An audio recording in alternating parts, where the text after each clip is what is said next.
নমস্কার বন্ধুরা, আমার রান্নাঘরে আজকে তৈরি করব গোলাপ জামুন। তো সেই রেসিপিটাই আপনাদের আজকে শেয়ার করব। এই গোলাপ জামুনটা দেখে আপনারা বুঝতেই পারছেন, এটা আমি শর্ট ভিডিওতে দিয়েছিলাম। তাতে অনেকে এটা রেসিপি জানতে চেয়েছেন, তার জন্যই আজকে আমি আপনাদেরকে এই গোলাপ জামুন কীভাবে বানিয়েছি তার রেসিপিটা জানাবো। তো শুরু করা যাক।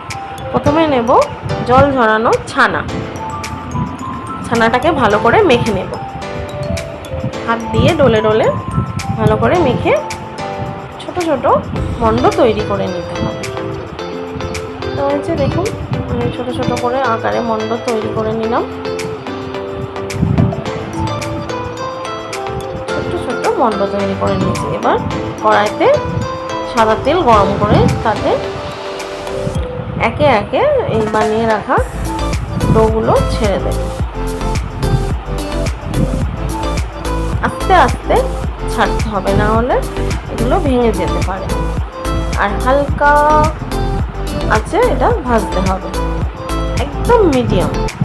এবার চিনি দিয়ে আমি শিরাটা তৈরি করে নেব। বাটিতে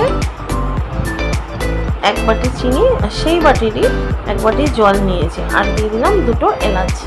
আর এটা আমি শিরা তৈরি করার জন্য রেখে দেবো। এবার আস্তে আস্তে উল্টিয়ে পাল্টিয়ে জামুনগুলো ভেজে নিতে হবে। দেখুন বন্ধুরা, আস্তে আস্তে হালকা হাতে করতে হবে, না হলে কিন্তু ভেঙে যেতে পারে, কারণ এগুলো এখন খুব নরম। তো এগুলোকে একে একে উল্টিয়ে লাল লাল করে ভেজে নেব।